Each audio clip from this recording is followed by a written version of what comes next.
Okay, guys, today we have on Lucas from Variational, one of the most exciting, well, it has a lot of volume right now, and I think there's getting a lot of traction. Most exciting trading platforms. Lucas has a very fascinating background I just learned about before the show, so we're going to make him divulge some of this.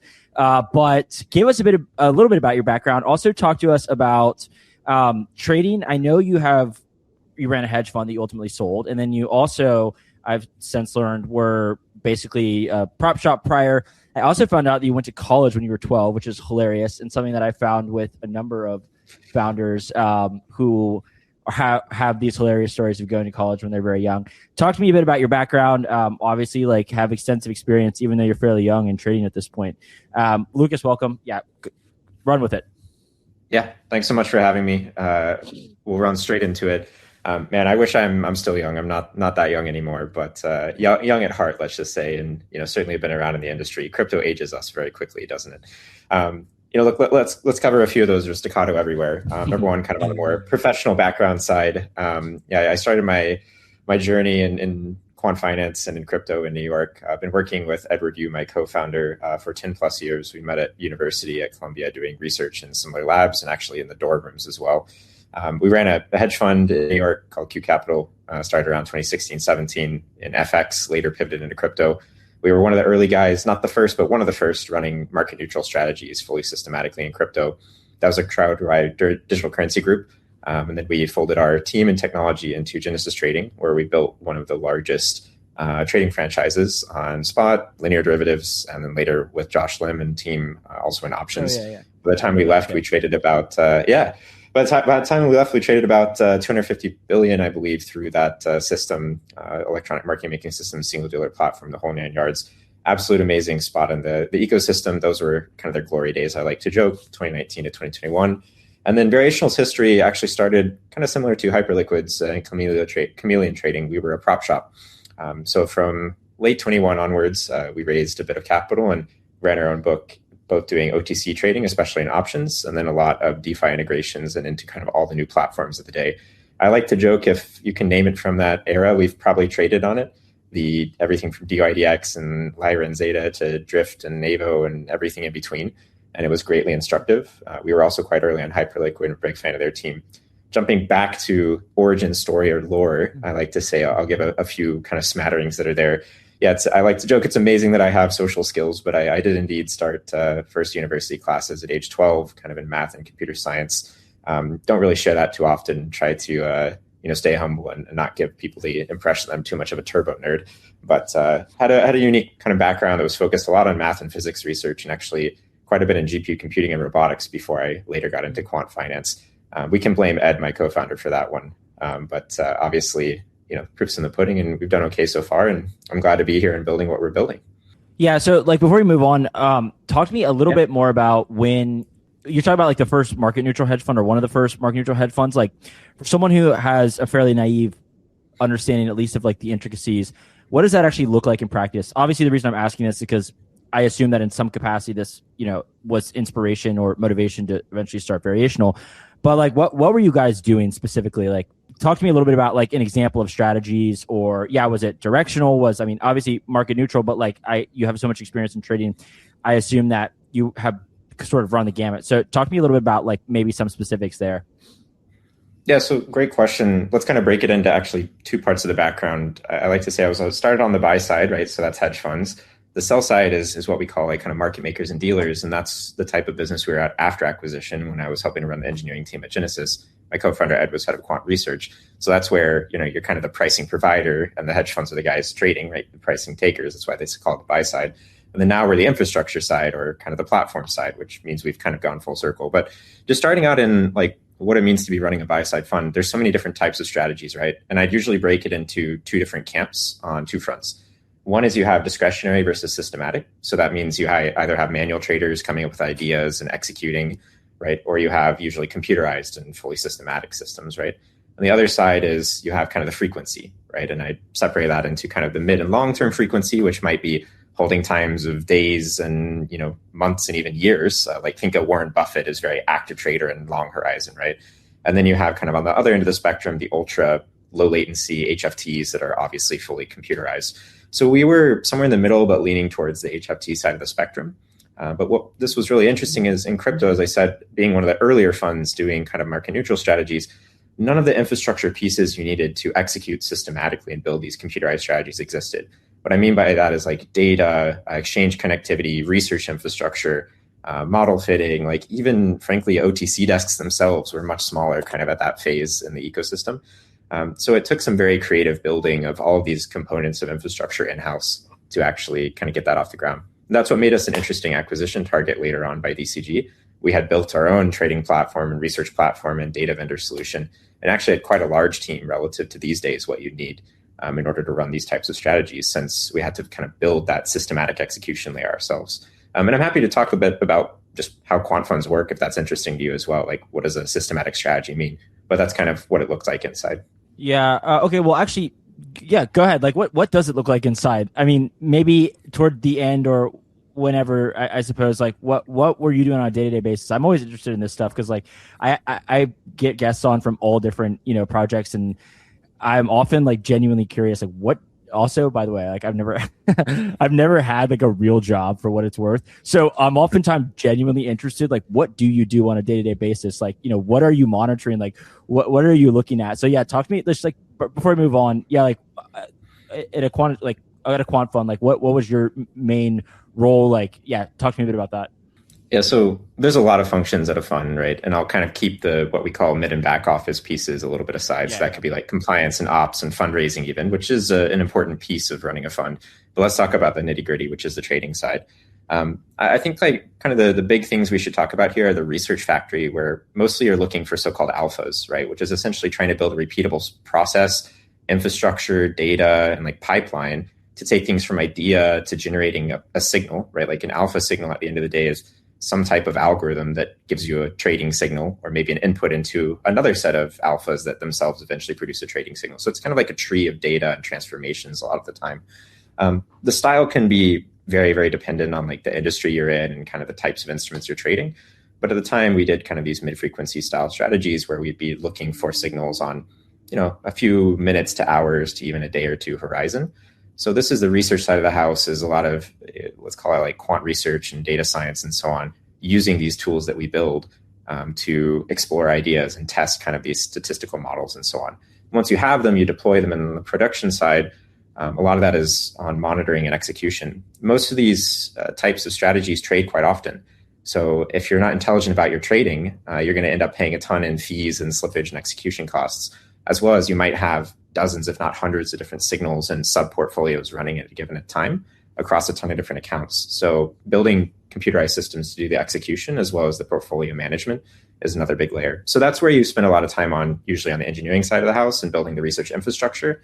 And then quants are spending time within the research infrastructure, kind of building those signals and analyzing the production environment to make sure it keeps doing well. Because at the end of the day, we like to say alpha decays. It's very rare to have a signal that works for infinity. That's why quants are always very, very busy. Makes sense. So leading into variational, then, I think you had a different thought process altogether. Talk to me a bit about that. Like, maybe give an overview of variational, and then also maybe where you differ and you see sort of a unique niche in the market. Yeah. So variational, I'd kind of compare on three main areas. Number one is that as opposed to being an exchange, variational is actually a broker-like model, right? So we don't have an order book. Users trade against variational Omni via RFQ. We also don't have external market makers. We have only one in-house system called OLP that takes the other side of every trade. And most notably, the way we're approaching RWAs is entirely different. We're not trying to reconstruct liquidity from the ground up every single time. We're trying to bridge directly out to Tradfi. In other words, we source liquidity from Tradfi, connecting directly there through OLP, and bring that liquidity on chain such that we can provide execution quality that mirrors the same that you'd expect trading on a traditional brokerage type firm. So these are all quite novel ideas in crypto and in DeFi. Most of our competitors, and indeed, as I was sharing in our prop trading days, most of the other platforms we traded on are order book-based exchanges. These are great. They're important for institutional trading, for HFTs, for price discovery. But our kind of core thesis with Variational's model is that we can offer some really great features to our retail users by using this broker-like model instead. I can keep going on, and I won't in the interest of time, but zero fee trading, massive different set of listing universe, and so on are many of the other aspects of our model that work. But the other thing we're interested in is actually the institutional trading side. I kind of slipped it into my background there, but Ed and I have spent a lot of time trading OTC options throughout our history as well. And this is a multi-trillion-dollar segment of the market that's still entirely unaddressed by most of the platforms out there. Institutions trade kind of like the old school Wolf of Wall Street and stockbroker movie days, right? They're in Telegram chats and Bloomberg chats and settling up completely over the counter, which just means manually versus each other. We envision a world where Variational's infrastructure can be used not just for perps trading, but also to bring that OTC trading for big institutions on chain. And that's something we're also very interested in. Okay, so talk to me a bit about like the idea behind OLP and as opposed to having external market makers, you guys internalize this. What does that actually look like in practice? Also, I know you turn around and hedge that elsewhere, but there's no, to my understanding, I think you clarify this, like you wouldn't really consider it a payment for order flow model because there's like no direct order flow sold to market makers, but there is hedged. Correct. Talk to me a bit about that. Yeah. So let me give you two just motivating examples because I think it's really important to understand just what the trading flow is on Variational. And secondly, how do we make money from it? And also how does it benefit the users? So I'll split this into crypto and I'll talk about RWAs as well. On crypto, let's say you trade a BTC perp on Variational. You're going to get an all-in price, flashing on the screen that you can take. And when you take that price, you're establishing a trade against OLP. So let's say you bought, 100 units of BTC perp. OLP is now short 100 units of BTC perp. So our goal is to go hedge that risk as efficiently as possible. And we might trade on centralized exchanges, decentralized exchanges, or against other dealers. But the key thing is, as opposed to a payment for order flow model, we didn't pass that 100 BTC order directly straight through to one single dealer on the other end and then get essentially a rebate on behalf of that. That's the model of a Robinhood or something like that, PFOF model. We take the other side of the order the moment you click the buy or sell button, and then we figure out how to hedge it ourselves. The goal is to make a tiny, tiny bit of money on something we call the spread, which is essentially the difference between what we charge to take the order on the one hand and the total cost of hedging on the other hand. So to put it really simply, that's how all market making works. It's kind of picking up pennies in front of the steamroller. And the better we are at our jobs there and the more liquidity we can aggregate on the hedging venue side, the better price we can show to our users. And also still the more margin, the more revenue we can generate. So it's kind of a win-win model in many ways.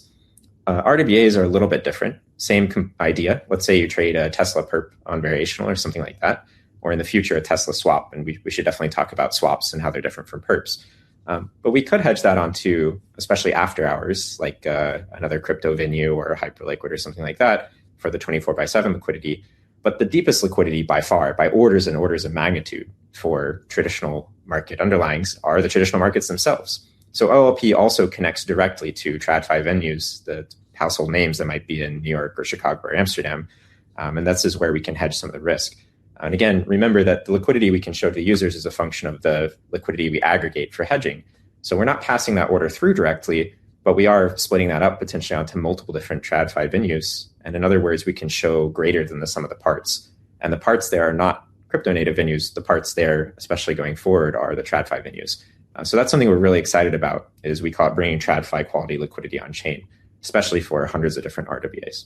Okay, so but then explain to me the RWA aspect, because, for example, with the Tesla or SpaceX perp, like let's say that you need to hedge that. Somebody goes long and you need to hedge that. Well, is there a venue in its current form that is a direct corollary in terms of being a perp, or do you have to use options or whatever?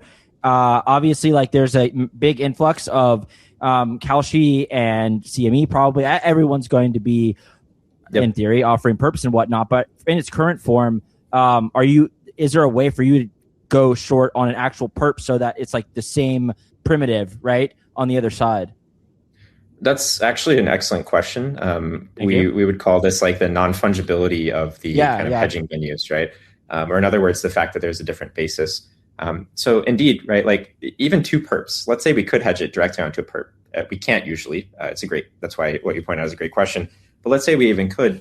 Perps on two venues are generally not directly interchangeable because they might have a different index and therefore a different funding rate or a basis, right? Amongst a few other differences. So this is actually, even when we're talking about our crypto trading side, let's say that BTC perp example, it's actually a very non-trivial problem to figure out kind of how to hedge this onto a number of different perps and perp venues. So this is one of the core quantitative problems we're solving with OLP. And it's one of the core services or moats that we're providing in some sense. That's a very, very difficult thing to get right. It gets even harder when we're talking about RWAs, because indeed on our platform, maybe we have an RWA perp, but on, let's say, some of the most liquid hedging venues, to your point, they might be a swap, they might be a TRS, they might be a Futures, CFD, or they might be other types of rolled futures, or other derivatives in general, as you mentioned. It's kind of our goal to connect as broadly as possible to solve all the hard modeling problems to bring that liquidity to bear. But this actually leads me really nicely into what I kind of bookmarked earlier, talking about swaps. Swaps is a new type of instrument we're introducing instead of or on top of a perp. It solves some of the problems here even better by aligning the leg that you could trade on Variational, the retail-facing leg, with some of the hedging legs that we might be using directly into Tradfi. And by doing this, we can do some really interesting things to further improve the liquidity to bring it almost one-to-one with what we'd expect in Tradfi, and most notably, essentially flatten the funding rate. So the funding rate doesn't go crazy over the weekends and things like this. We can talk more about that in detail in a bit, but that's a great question. It's why swaps are really interesting in the market right now for us, listing this new type of product alongside perps. But it's also a really hard problem we have to solve, not just for RWA perps, but frankly for any type of perp that we're out there hedging. But we do all that hard work. So at the end of the day, retail can come trade on our platform and know that they're getting the most aggregated liquidity possible. Yeah, I'm curious about, in terms of where you guys can hedge. I don't know how much detail you can go into, and feel free to be as vague as you want. But like one thing that's very interesting here is that with a lot of venues in the past, right, like Perpdexes, for example, where they have a similar model, maybe in some capacity they're taking the other side of a trade and hedging it elsewhere. I've heard, I don't know this, I don't know all the different people on the supply chain, but I do know that it's easier to plug into Binance API or at times Coinbase API. When it comes to RWAs, it seems like a real headache to have to plug into NYSE, NASDAQ, CME. What does this look like in practice? Is there a lot of regulatory overhead where you're kind of saying look, on one side of this, we have, a crypto product, which, yeah, we'll see how regulation kind of plays out, but obviously in a different domain. And then on the other side of it, it's yes, but we're a real trading firm that in turn, we want to be able to, KYC and be able to, plug into the biggest TradFi institution APIs. What does this look like in practice? Yeah, it's another great question. This is something that took us 2 quarters to solve, if not longer. We've been planning around and angling towards this for a very long time. The reality is, yes, it's, onboarding to crypto native venues is a completely different vol game versus TradFi. This looks different in terms of connectivity, right? We're talking about meeting in an, Equinix data center in Y4 using fixed APIs and co-located servers and all this type of stuff. I mean, even figuring out the networking configuration sometimes can take days to weeks. And that's just not something we do in crypto, right? You download a WebSocket SDK, you get a URL and you go. Sometimes it's a little more complicated than that, but for the sake of illustration. On the institutional partnerships and onboarding side, yes, these guys, in many cases, many of the partners we're facing cannot face directly on chain.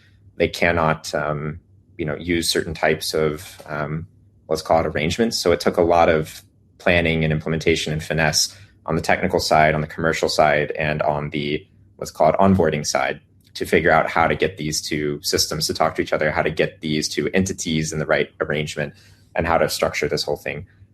Maybe to put the last kind of pin to a point here, it's also something that you need a certain size and scale for. These types of tier 1 institutions that I'm describing, these are household names.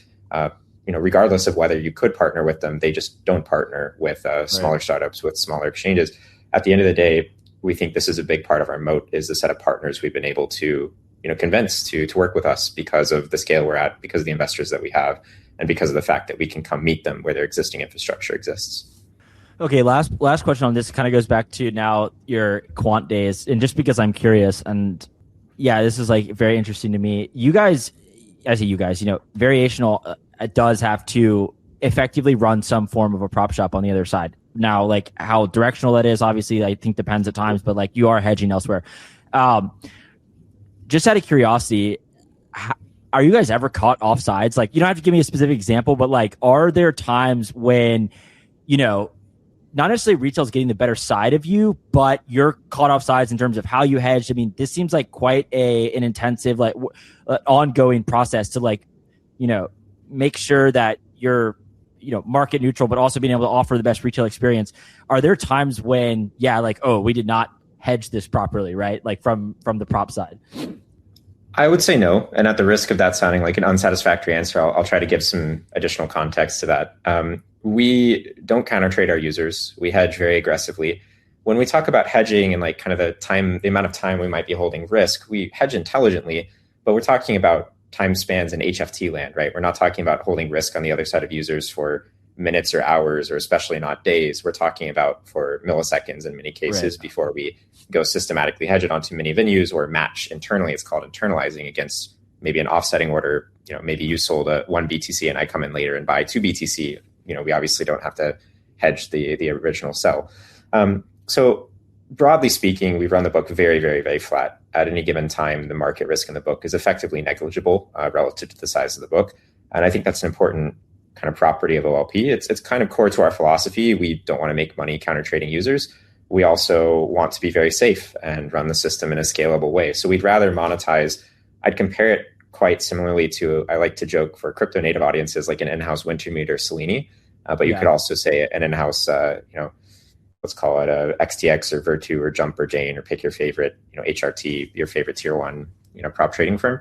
They're usually not in the business of taking a bunch of directional risk. And I say this knowing that there's certain pods in some of these firms that might be, but their core business at the end of the day is market making, is picking up those very small efficiencies when you can charge a price on one side and hedge it ever so slightly cheaper on the other side. And that's the game that we're really interested in, because the bigger economy of scale we can build there and the more scalable we can make that system, the tighter and tighter we can quote to users, because we'll have more flow to internalize, more economy of scale in our hedging venues. But also, in general, the better we can just run the book. So it's a really interesting kind of optimization problem for us. But we made the specific decision to, let's say, directionally run the book quite flat. Let me take a moment to talk to you about Ellipsis Labs, a team I've known for a while. The Ellipsis team is one of the few that I can consistently point to and say, these guys really know what they're doing. Ellipsis Labs brought capital-efficient order books to Solana and started the Prop AMM revolution with SolFi. Altogether, they've saved retail traders tens of millions of dollars by reducing slippage on spot markets. They're bringing the same level of expertise to perpetuals with Phoenix, which is live today. Ellipsis Labs is backed by Paradigm, Electric Capital, and Han Ventures. I would consider them the foremost experts in crypto market microstructure. The best part is that Ellipsis Labs is hiring for New York-based engineers. Work with a small, focused team who are results-driven, collaborative, and use a modern stack. If you're an engineer looking to work with a DeFi team that's already proven itself in the market, go to ellipsislabs.com/careers.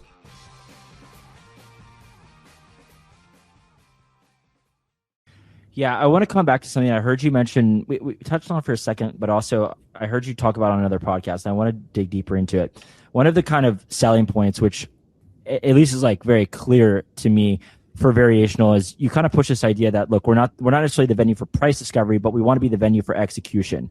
I have more questions on this, but like talk to me a little bit about that idea.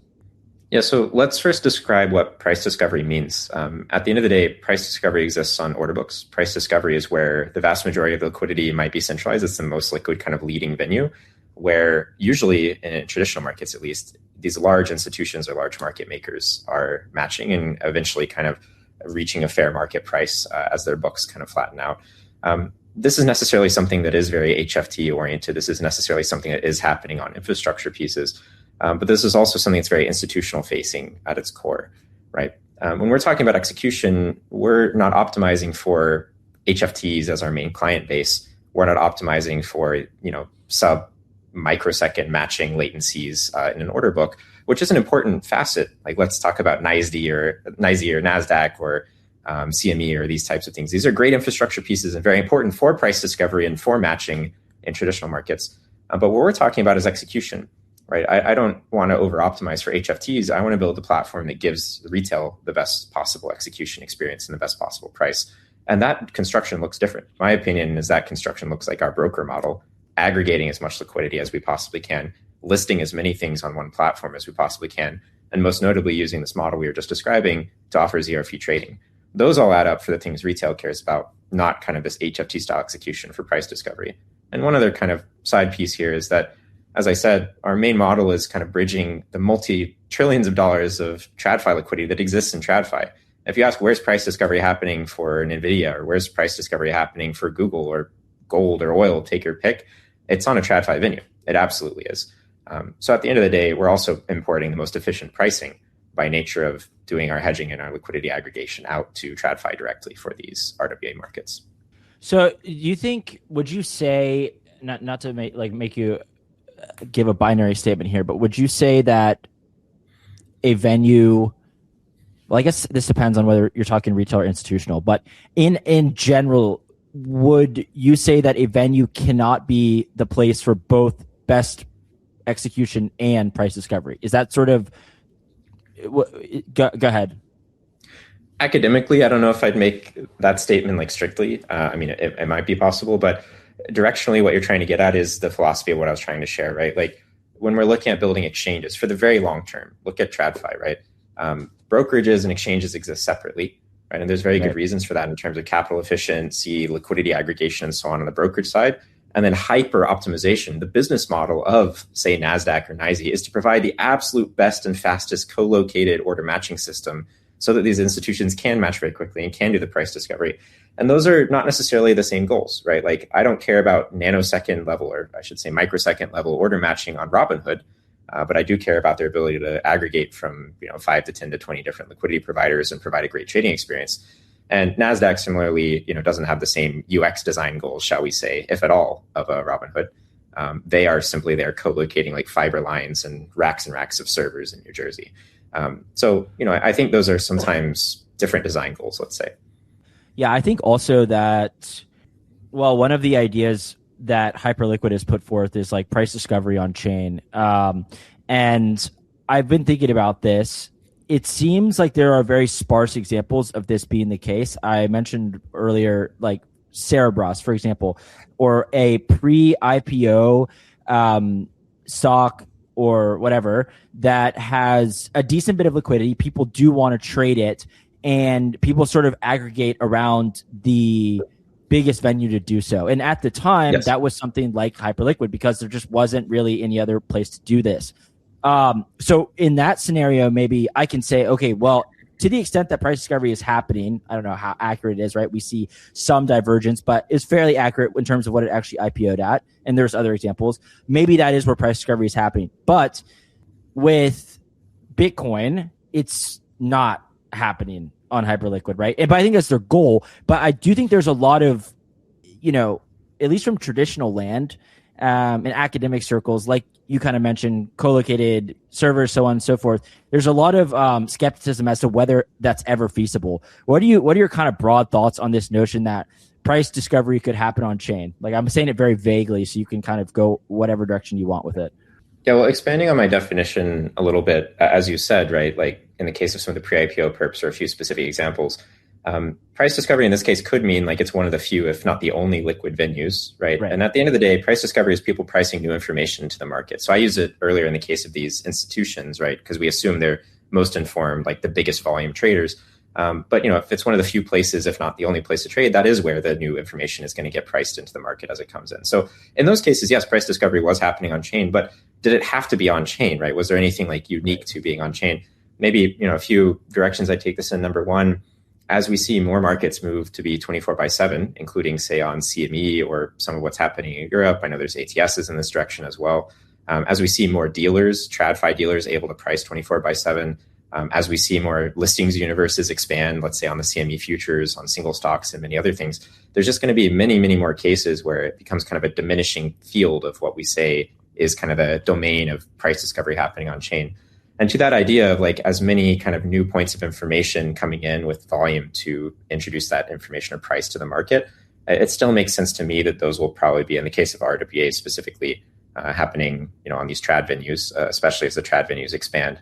In terms of BTC, I would agree. I think there's maybe some conflicting opinions, like Hyperliquid's BTC and ETH, like in certain instances can have quite a lot of new information or new flow or new retail activity coming in. And for what it's worth on both fronts, I'm a big fan of what Hyperliquid has built and Trade XYZ.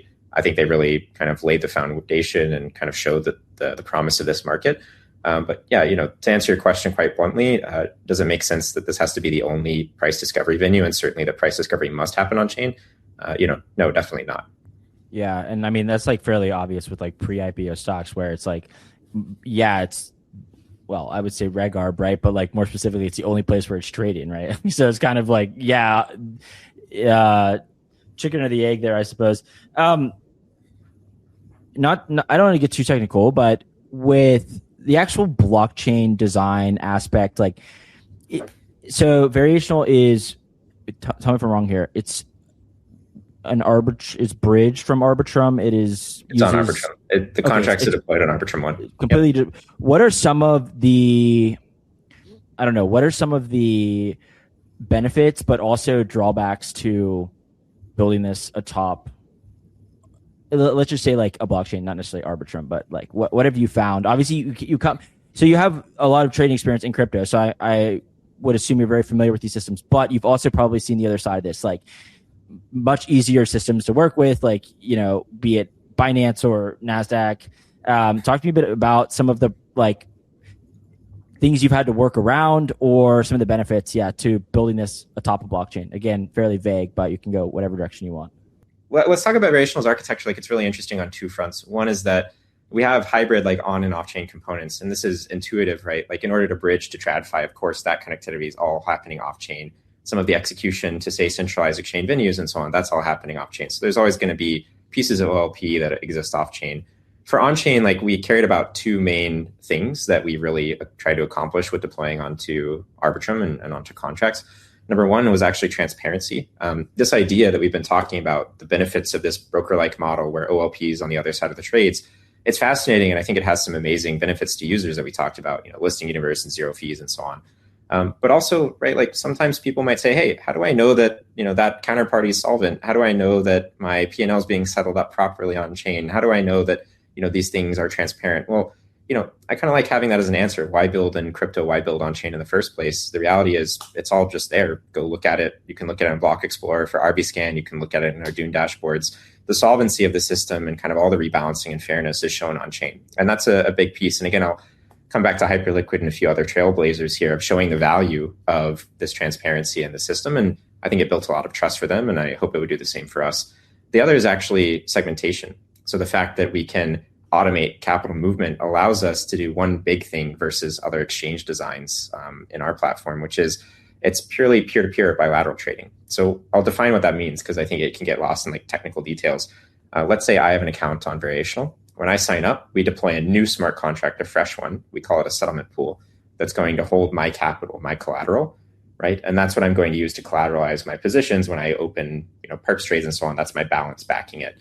If you go log on to Variational and sign up, you're going to deploy a new smart contract that's going to hold your USDC assets. Whenever you trade and generate realized P&L or funding events and so on, they're going to be immediately settled into that smart contract, that balance. These are completely isolated. They cannot interact at all. So if you blow up and get liquidated, or God forbid in the future, if there's ever an issue with OLP and it blows up and gets liquidated, the capital, that original margin in these smart contracts stays completely isolated. So this is a very strong risk guarantee that I actually think is somewhat underappreciated about Variational's design. And we built this originally in the guise of wanting to eventually make this for institutional trading. I talked a little bit about Pro at the beginning of our chat here, and also in the wake of FTX. So we designed it with essentially as strong of kind of collateral guarantees as you can.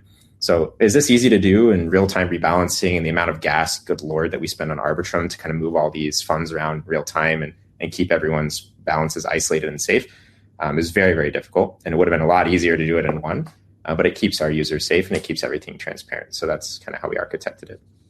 I want to ask, I think you've sort of explained this, but maybe just like a little bit more detail and maybe to make it easier, contrast something like OLP with some of the other similar ideas like HLP, and then before GMX had their thing, like there's this liquidity pool, and I think a lot of people have mentioned that this is like a very unique bootstrapping mechanism to crypto, right? Like one of the big problems that are encountered when building an exchange, obviously it's like totally different in TradFi to begin with, but onboarding market makers is a huge, and it's like this impossibility thing where they don't want to come on board. They don't want to integrate if there's not sufficient retail flow, if there's not sufficient liquidity already, right? So it's like this. Yeah.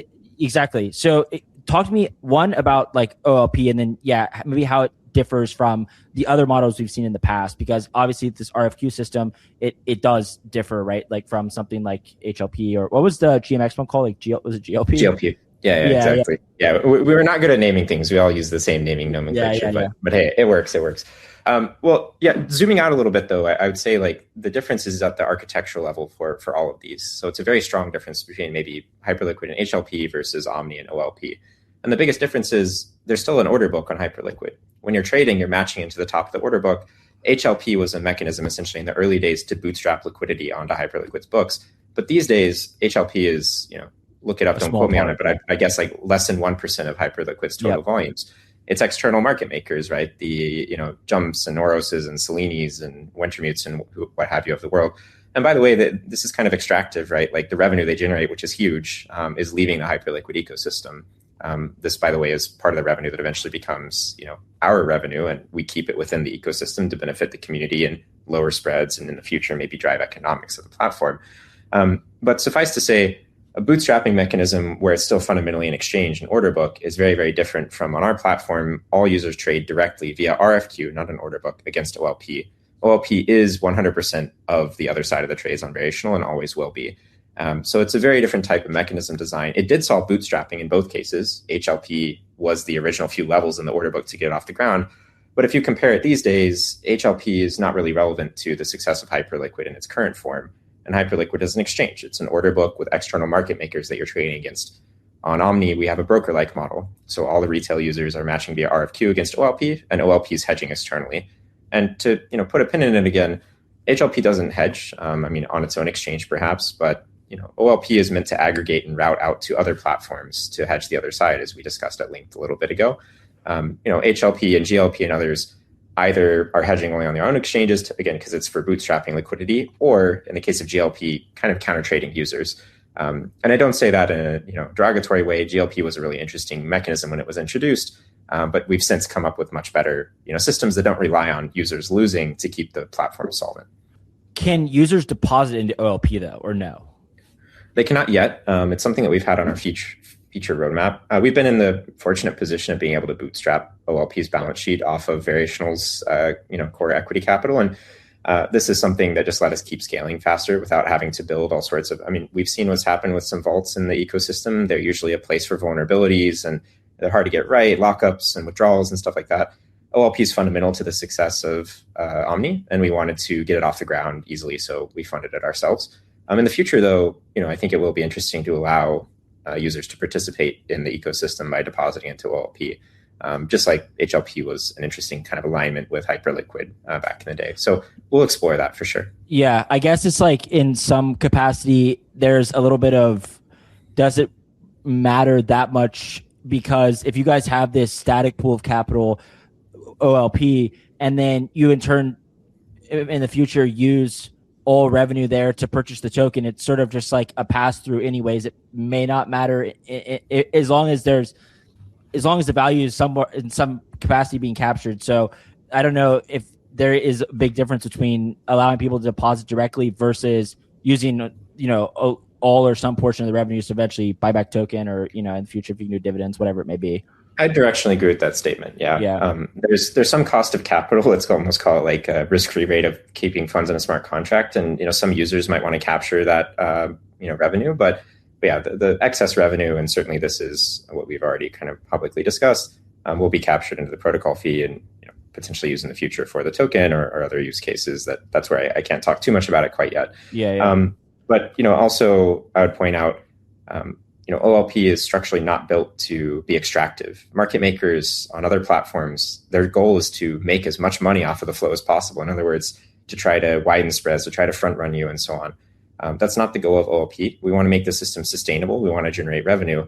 But at the end of the day, our goal is to provide the best trading experience. So compress spreads, tighten spreads. And finding that equilibrium point where OLP is able to generate reasonable revenues, but the trading on Variational is as liquid as possible. That's kind of a lot of the dance. And I think we've done that well so far. So that's It's easier though, because we're not only working with that tiny 10 to 20% of PFOF revenue. We capture the same value economic style that a market maker would. And as I think you're aware, market makers are very good businesses. So I like that kind of future growth in the same vein as what you're describing. Would you say at a very high level that a reasonable analogy for OLP, but then also just variational as a whole, it's kind of like, I'm squinting here, but it's kind of like a Prop AMM for Perps? Yeah, I think it would be a loose definition. Prop AMM carries some specific definitions and baggages, but yeah, like fundamentally, our goal is to do liquidity aggregation, right? So ideas like RFQ and ideas like hedging onto external venues and so on, like directionally kind of similar. But again, this kind of idea of you have one market maker on the other end or one system that's giving you an all-in price, that's definitely similar to a Prop AMM, as are some of the RFQ ideas and so on. You had at one point this, I think it was called loss rebates. Is this an incentive thing, or is this something long-term? I know it's kind of like a lottery system a little bit in terms of how it's allocated. I'm not entirely sure. But yeah, like what was the loss rebates, and is that something you see going forward, or like what even is loss rebates maybe? So loss rebates or loss refunds were an idea where if you closed a losing trade on Variational, you had a chance to get a refund exactly at that time, like instantaneously in USDC of the loss. And really, you can think about this as a way of us sharing our revenue, like our top line revenue, with users. It's exactly to your question around excess OLP profits. This is a system that generates good revenues, and the revenues get better at scale. And our goal is to provide great execution to users in the tightest possible spreads for sure, but also to generate a sustainable business on the other end. But we talked about before, like if you're doing a PFOF style model or running an order book where you're only charging an order matching fee, most of the money is being made by those external market makers. We're keeping it within the platform, right? So it gives us extra revenue on the top line to play with. And this was one of the ideas we experimented. Unfortunately, we ended up sunsetting loss refunds. One of the driving reasons for it was a little bit of a difficulty in getting those refunds to go to the right people. Lottery system invites some types of like Sybil farming and other games that people were playing. And we noticed that it wasn't going to like our kind of true retail base as much as we hoped. But we have plenty of other ideas we'll be rolling out in the future in this vein. For example, spread rebates is one. And a few others that I think will be similar type of idea of kind of sharing the top line with our users, but maybe more directed to our normal users, like an everyday account. We want them to see the benefits of the system. Yeah, one thing that I think is there's a lot of different models and a lot of different thoughts on this, and Variational kind of takes on the idea of like the brokerage model, or at least some loose similarities. On this note, what do you think this looks like in terms of a user, or like maybe a retail user, in terms of using an application, like maybe a trading terminal or a front end, or sorry, not a front end, but like going through an application? Do you view the possibility that like I get onto, I don't know, what's one of these things called, like Based App is the first one I could think of, or like in Silico, like one of these terminals, and I want to trade Bitcoin, and maybe I hit, a Bitcoin perp, and it routes it to wherever the best liquidity is. The problem with perps, as you kind of mentioned before, and I think a lot of people know, is that they're not fungible across venues, right? And there's a lot of intricacies to this. They can show you the best price to get in. A terminal can show you the best price to get in, but then getting out, right, you may not have any idea, because it could have been routed to where Correct. You don't know what. And you have to manage liquidity on all these platforms and so on, yeah. So like maybe just broadly speak to me about like the idea of the fungibility of perps, but then maybe 5 years from now, 10 years from now, am I going to know that I'm trading on Variational or Lighter or Hyperliquid or Binance or CME? Like, extend this to the entire, universe of different venues. Like, where do you view the kind of user relationship, brokerage model, like fungibility, all this stuff? Yeah, so I think it dovetails nicely into just how I think Variational is positioned. But retail users, I think 3, 5, 7, 10 years from now will absolutely trade on brokerages, right? It makes sense intuitively that offering zero fees, a huge selection of different things, and aggregation of liquidity is helpful for retail users, right? So trading directly against the infrastructure providers, exchanges or infrastructure, doesn't make quite as much sense to me long term. Look at how it works in traditional finance. Kind of mentioned CME and I think NASDAQ or NYSE or something like that. You don't know when you're trading on NASDAQ, you're obviously not directly, right? If you trade on a Robinhood or a Schwab or Fidelity or Futu in Hong Kong, or take your pick of a retail facing broker, you're usually facing all sorts of intermediaries that eventually are matching on an exchange as that price discovery and hedging layer that we talked about before. I think this is eventually where we're going to trend in the wider ecosystem. This is not necessarily bearish, by the way, for Hyperliquid or any of the incumbents currently. But what it means is, I think, longer term, retail-facing platforms like us, particularly those that are doing really interesting things for liquidity aggregation at scale, like what OLP does, are going to be able to offer kind of a much better trading experience, particularly for RWAs and kind of all liquidity in one place. And that's hard to compete with rebuilding these order books, kind of brick by brick. So I think we'll have exchanges and infrastructure for Tradfi like we already do, and that'll probably stay pretty sticky in my view.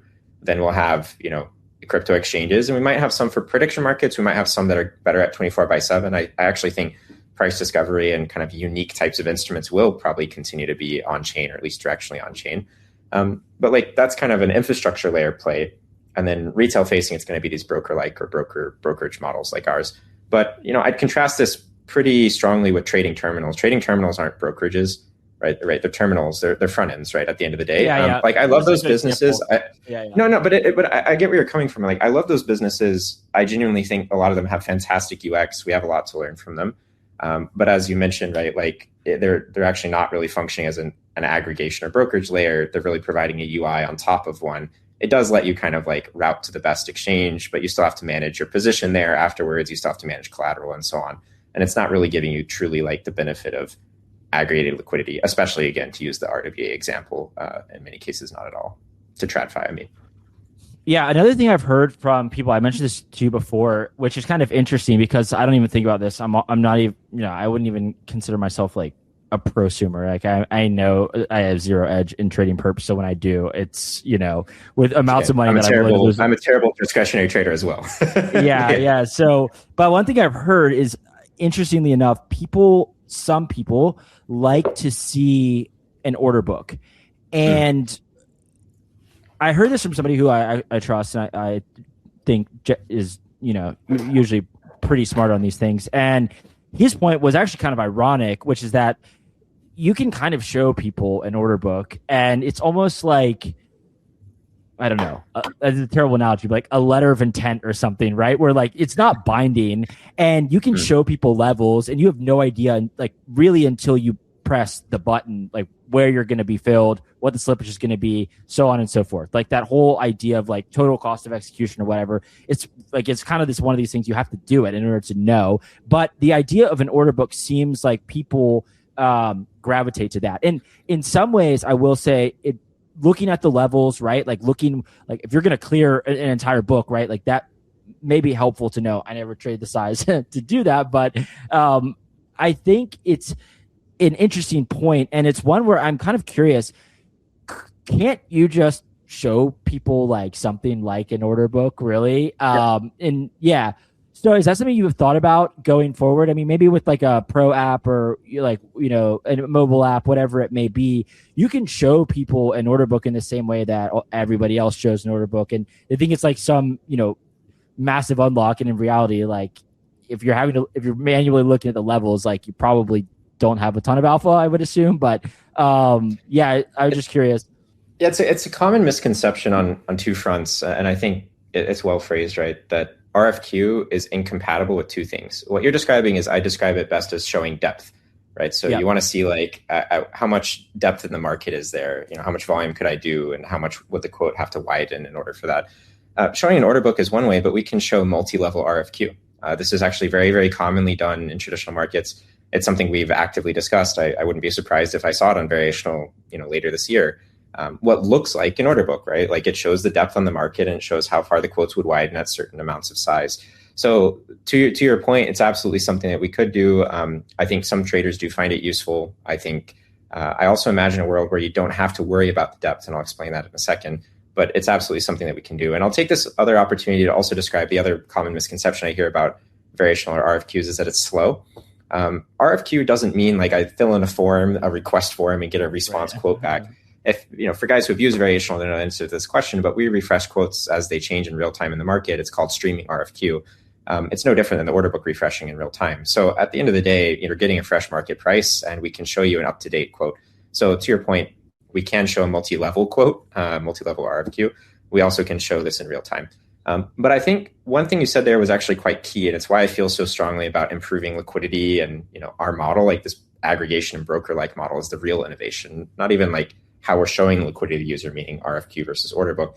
The real innovation is I want people to have the same feeling that I feel in Tradfi, which is I don't feel a need to look at the book if I'm trading, say, again, Tesla or NVIDIA or whatever the case is. Yeah, I'm not looking at the book when I buy Apple. Deep. Yeah, exactly. Because it's so deep. It's so deep. And like, I want that liquidity to be on chain where people are trading on variational. And I'm not saying that this couldn't be useful to some users and that we'll ignore it for this reason, but philosophically, right, I want trading to be easy. And most users don't look at the order book. Most users sometimes should if they're trading on these platforms which have very, very thin liquidity on an altcoin or on a newly listed RWA. But by using Variational's model to aggregate liquidity and get best execution by heading out all the way to Tradfi to link up that liquidity to our platform, my goal in the near term, especially with swaps, but even with what we're doing on the Perp side of RWAs, is that people will feel confident executing in size and can get great execution no matter the size and no matter the asset. And that's something I think only we can accomplish with this pretty unique model. Makes sense. Okay, last thing I want to ask you about, and I ask a lot of people about this because I have on a lot of founders who are in the midst of doing some type of incentive program, points program. Obviously, you can just divulge how much you want, but I'm curious just broadly, how do you think about continuing momentum during, but then after incentive programs, how you continue capturing, new retail users? It's one of these things we've seen time and time again with, a lot of incentive programs in crypto, and especially, I would say those that are more on the infrastructure side, right? Like maybe you have a little bit more of a distribution moat, and I think you could speak to that if you'd like, but yeah, with like a lot of the infrastructure projects, right? It's like so very obvious. It's like farm and dump. And I wonder now, I mean, founders are getting smarter, like incentive programs are being more carefully thought through, but maybe just to start, like broadly speaking, how do you, think about the incentive program and points program that you're running currently, and then going forward, like how do you gain and continue to maintain and then also gain, momentum and traction? Let me start at the latter point first, actually, which is I think that incentive programs and points programs are, at the end of the day, they're marketing, right? They help us distribute the platform, get it off the ground, build the flywheel, build the economy of scale we need to now be doing 1.4 billion in open interest, $1 billion a day in volume, right? And like this gives us an economy of scale where we can be offering amazing quotes because of our ability to internalize and negotiate with these external venues and even do partnerships in the first place with many of these Tradfi venues that I was describing. So it's an important kind of way that, crypto is used to jumpstart. And it's also a way that, it's the reason why many people have used the platform and, learned about the platform and so on. And I think that's a good thing. Like that's at the end of the day, the ethos is to get real users and points in the hands of real users and bring them into being, trying the platform, being part of the community.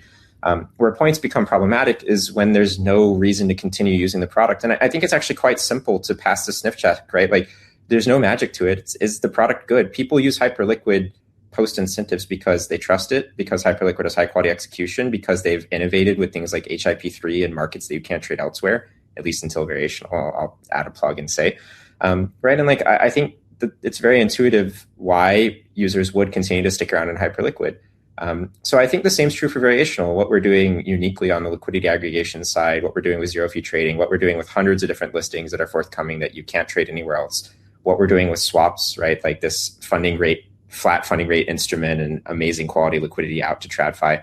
All these things I think make intuitive sense of why would someone keep trading on Variational? Well, it's not for the points. It's because the product is great. And if you're an RWA trader or someone who cares about funding rates and low fees and good quality execution, I see a lot of reasons that I can give for people to continue trading on Variational. So of course, like, I think we all have to be honest, like the whole point of points, again, as a marketing mechanism, as an incentive, they are an incentive, right? So there's some amount of activity on the platform that is incentivized, and you have to decouple that. But it's also why we've taken great pains. We don't have an API, for example, right now. We have a points formula that's very, very closely guarded secret. Only 2 people in the company know it. But it is not, as I think has been quite well discovered by crypto Twitter, not a direct function, say, of volume or metrics like this that kind of engender or invite farming and gaming.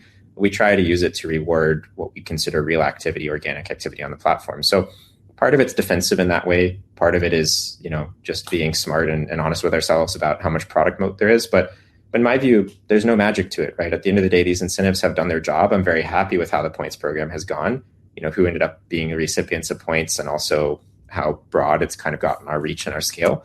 But I do believe it's up to me and the team to keep shipping a great product. And I think we're well on our way there. We have a lot more coming with swaps and even more after that. That'll keep people, especially RWA traders, coming to variational only, because it'll be the best place for trading those things. Talk to me for 1 second then about swaps. Like, what it seems like a new product you're excited about. What is this? Yeah, so we were discussing earlier, remember, like kind of the hedging leg and non-fungibility, and kind of the idea of if you're trading on a perp and then we're hedging it to Tradfi, it's not a perp, that gets really complicated.